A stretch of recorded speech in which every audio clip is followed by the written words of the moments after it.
You know, it took a long time for us to get here, but man, was it worth the wait. We need to talk about Superman 2025. This is going to be spoiler free, just like getting my thoughts out there, like this isn't going to be the usual, oh, I sat down, I wrote a review and I'm kind of like going through my entire thoughts on it. This is just like not my raw thoughts, but like the morning after this experience. Because if you guys don't know, I'm a massive Superman fan. I'm a massive DC. Like if you cut me, my blood is probably blue with how much DC runs in my veins. So we have to talk about James Gunn's Superman 2025. This is the entry point into the DC universe. Of course, we had Creature Commandos, which came out in December, I believe, which entertaining show, great shows, kind of giving you more of the same though, right? That Suicide Squad like vibe with Viola Davis and a bunch of ragtag like anti-heroes or villains trying to save the day. Superman is completely different. And this is the most comic booky superhero movie we've probably ever gotten. Like again, I'm gonna not get into spoilers, but there's gonna be a couple of story beats that are inevitably gonna get brought up a little bit. I'm gonna do my best to spare you though. This movie starts off and it gives you like an opening crawl type of text on the screen, and it's basically like, hey, this is where we see Superman at this point in his life. And I find that so interesting because it's very much that feeling of going to the store, seeing a comic with a cool cover on it, and buying that comic book. And so when you get it home and you read the comic book, you're just dropped in the middle of the adventure. We're dropped into the middle of Superman's current story arc. And I find that such an interesting way to go about it. And I kind of want that to be like the narrative through line of the DC universe going forward. The Batman movie is going to be like, this is what Bruce Wayne is doing right now as the Batman. He became Batman 20 years ago. This is what he was doing today. I just love that concept as a story hook because it allows them to put text on the screen and give you a little bit of an exposition dump without somebody having to just like word vomit all of what's going on with this character. We don't need to see the origin. It's in the text. You know the character. Let's go. Right? So we get into this movie. First off, the marketing for this film, incredible. They haven't shown you anything. You don't really know what this movie's about going off of the trailers, and I love that. That said, though, this is still very much a classic Superman story. David Corenswet plays Clark Kent, Kal-El, Superman in this film, and he's just ripped from the page. And that's something that I was trying to like wrap my brain around watching this movie and thinking about this movie last night. Is this is the very first time where I just see Superman on screen. Like Christopher Reeve, his interpretation of the character was very much of its time, and as much as I love it and how it's a perfect representation of Superman in the golden age, that hasn't been what that character has been for like 50 years, right? Same thing with Brandon Routh. Brandon Routh is echoing the Reeves interpretation because that is supposed to be a direct sequel to Superman 2. Henry Cavill went in a completely different direction, right, of what the character has been over the course of his history, mostly. There's still a lot of comic influences in Man of Steel, of course.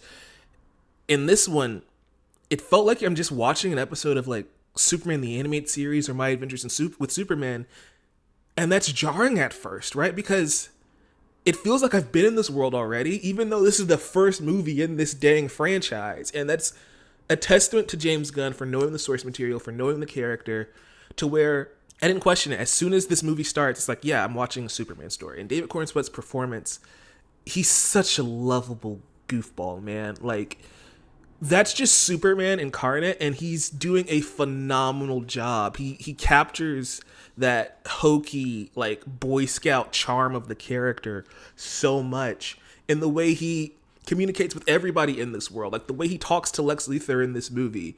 He's frustrated with Lex. He's angry with Lex throughout the film. But he also wants to save Lex, right? There's moments where he, even, like, towards the end of this movie, where he's just like, Luthor, you gotta stop doing this, man. And you're like, at this point in the story, you should want to kill this guy, right? Like, he's gone after you multiple times. You should try and kill this guy, but he doesn't, because that's just how kind-natured of a character Clark Kent is. And I love that this movie shows the dual sides of his character, right? We see him learning more about his Kryptonian heritage and how it's not everything it seems. And he's still trying to wrap his mind of, how do I be Superman the way I want to be, but also uphold the legacy of my parents from Krypton, but also the legacy of his parents on Earth. And like trying to wrestle with that a little bit, I just found that so interesting. And then you introduce Rachel Brosnahan, who plays Lois Lane, Pride of Milwaukee, Wisconsin. Rachel Brosnahan, we love you so much. You introduce Rachel Brosnahan, and Lois is everything that Clark isn't, right? She's thinking with logic. He's thinking with his heart.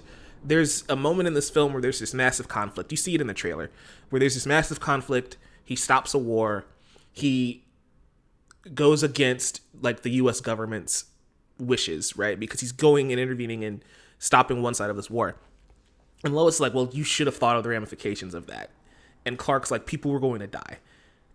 And that relationship between the two is so fascinating because they're completely different, but you also see what they see in each other. And like, might be the best romance, the strongest romance between Lois Lane and Clark Kent we've ever had, because the chemistry between Rachel and David is so palpable. And this goes back to David and his performance of Superman, right? I really love how we get a glimpse in his relationships throughout this film. Like, we see him and Jimmy Olsen, and they're friends. They're best friends, right? They're best buds. We see him and Lois's romance trying to blossom, but also like hitting a wall, because him being Superman is a conflict of interest to her like journalistic integrity at times, and that puts her in a tough spot. And he's too naive to kind of see what the spot he's putting her in. I find that so interesting. But then we also see the Justice Gang, which, working title. Hopefully we make a better name here, like the Super Friends. That'd be kind of dope. But you get the Justice Gang, and then we see Superman's relationship with Guy Gardner and the friction he has with Guy, because Guy is freaking Guy, and Nathan Fillion, he gives you comic accurate Guy Gardner. And then, of course, Mr. Terrific in this film, Eddie Gathetti. Phenomenal. He's probably the standout in this movie, where I think a lot of people are going to be walking out of this wanting a Mr. Terrific film, because he's just the coolest dude, first off. And also, I just want to give a huge shout out while we're on the topic of Mr. Terrific, and give a shout out to Juliana, who did the costume design for this movie. She also did costume design for the Suicide Squad and Avengers Endgame. And my gosh, Mr. Terrific looks so freaking cool. Mr. Terrific looks so freaking cool, man. And the Superman suit it's perfect. Like, red trunks and all, the Superman suit is wonderful. I love the cape. But yeah, with we merged James Gunn's sense of direction and the costume design that Juliana provides. Max Cavee, I believe is her last name, and then Henry Bronham, cinematography. Cinematography in this movie is insane. The flight sequences are something we've never seen before. You know, we always praise the first flight in Man of Steel. And while I don't think anything is as hype in this film as that moment, every time Superman takes off into the sky, you feel it, because the camera is struggling to follow Superman through the air. We zoom in really close on Superman, and then he speeds right past you, and we're struggling to keep up. And it's like we see the ice crystals on his face as he's flying through Antarctica. We also start seeing the beads of sweat as he's going through the sun, right? As he's going through the desert, as he's flying across the globe. We see the sun, we see the moon, we see everything just like in the background in his face, because we're going as fast as a speeding bullet, quicker than a locomotive, with Superman through the air. And it is gorgeous. This might be my favorite interpretation of like flight on film thus far. Nicholas Hoult in this movie is incredible as Lex Luthor. He's kind of like if you took Gene Hackman and you just infused all the hatred of Lex from All-Star Superman. That's what you get. That's what you get out of Nicholas Hoult. He is a walking ball of rage. He's also clearly the smartest man in every room he's in. He's tactical. He's 5 steps ahead of Superman at every point, and I absolutely adore that. His plans throughout this film, I don't think are the strongest. There's also some very like topical things that this movie attempts to tackle, and I think they work for the most part. I don't know if they work in favor of Lex Luthor as a character. The standout for me, well, the surprise for me is Jimmy Olsen in this movie. Jimmy Olsen, of course, is Superman's best friend. He's his pal.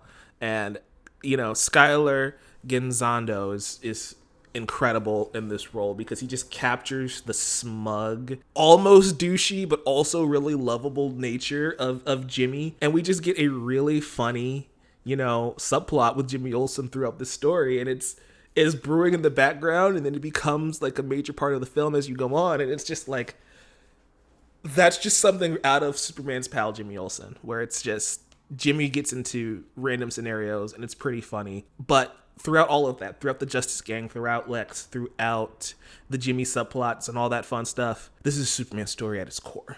And I love that he is always the center. He's always the focus. And I love that the movie's unabashedly a Superman story. We embrace all facets of his character. We embrace the sci-fi. We embrace the monsters. We embrace the evil, mad scientist nature of Lex Luthor. We embrace the warmth, the hope, and the kindness that is in Kal-El. And it comes into question a lot. One thing that this movie does that I thought was interesting is that it tackles a lot of the themes of Batman versus Superman, but it remembers that the reason those themes are relevant to the character of Superman is that he fights against it, right? The idea of the world questioning if they need Superman or if they should fear Superman is something that we've done before, very recently in the last interpretation of this character. But how we answer that question is very different, and it feels more in line with what this character is supposed to be, of him standing up and saying, hey, I'm not here to rule you. I'm here to save you. You guys are my best friends. I have humanity. I'm a son of Earth as well as Krypton. And I actually really think that's powerful. And like this film manages to be, I mentioned earlier that this is like the most comic booky movie we've ever had. I love the simplicity of, this is a week in Superman's life. A lot of crap happens. Here's how he handles it. And it kind of has just that warm, fuzzy feeling you get from like watching a Raimi Spider-Man movie, right? Like the tone of it is very much Superman the movie and the Raimi films, which was inspired by Superman the movie. I appreciate that, right? Like even though there are world-ending stakes that happen in this film, because of course there are, it very much does feel like just a one-shot of, hey, this is what Superman's up to. Have a fun time with it. Enjoy the movie. There's a lot of stuff I can't talk about because I'm keeping the spoiler free for you guys, but this is just my general reaction of, I love this movie so much. There's a few things that I don't particularly love, and I guess I can touch on that before we wrap up. Ultraman was just kind of a nothing burger of a character. The engineer didn't need to be in this film at all. Like her inclusion is so weird. Like you can literally just swap her out with like Mercy Graves and you were totally fine with that for like 90% of this film. There's never really an engineer moment. The Daily Planet crew, they're very much here. I know people were very concerned about this movie being overstuffed, and it's not, I don't think, but the Daily Planet crew doesn't get really anything to do. They're very much set dressing and like the co-workers that Clark, Lois, and Jimmy have. And there's nothing wrong with that because it's kind of what they are in the comics anyway. So like, I didn't expect, Troop or Cat Grant to have like this massive story arc in this film, but I would have liked to see Clark interact with his coworkers a little bit more. I think this movie needs more Clark Kent. I honestly think this movie would have benefited from another 10 minutes. Another 10 minutes would have done this movie well. It's 2 hours long. That's including credits. So this movie is probably clocking in at like 150-ish on the runtime. And I wish we could have got a little bit more from Clark Kent's life. That's always something we can explore in the sequel because, again, this movie is very much, it's not an origin, but it's him like still struggling to find that balance in who he is as a person. And now that he's got that balance at the end of the movie, we can dive more into Clark Kent's daily life going forward. But yeah, this movie's freaking awesome. There's 2 post-credit scenes. They're cute. They're skippable if you guys need to run to the bathroom and leave. But I appreciate that they're there. They're fun little Easter eggs for people, for fans. And this just gets me really excited. This gets the gears turning, right? Like, you're now in the mode of, like, I want to see what this version of Superman looks like next to Batman. Looks like next to Wonder Woman. What does the world's finest or Justice League eventually look like? Because the Hall of Justice is in this movie. I'd like to see them move in, and take the next step or see more villains, right? Brainiac would be so freaking cool in a Superman sequel. Oh my gosh. This is the moment where the DC fandom really starts to come out, right? Because now that we've got a banger and the universe is starting, now you're like, I want more. I want to see more. I want to see the next step. Not just for this character, but for the universe at large. But coming back into the micro, I love David Corenswet. I love what James Gunn did. I love Rachel Brosnahan. So I just want a Superman sequel. You can't call it Superman 2. The name's been taken. But I would love to see another film in this franchise. Let me know what you guys thought. If you guys have gotten a chance to see Superman in the comments. If you haven't yet, still, talk to me about your hype level, your concerns, and what you want to see next in the DC universe. This has been awesome, guys. Until next time.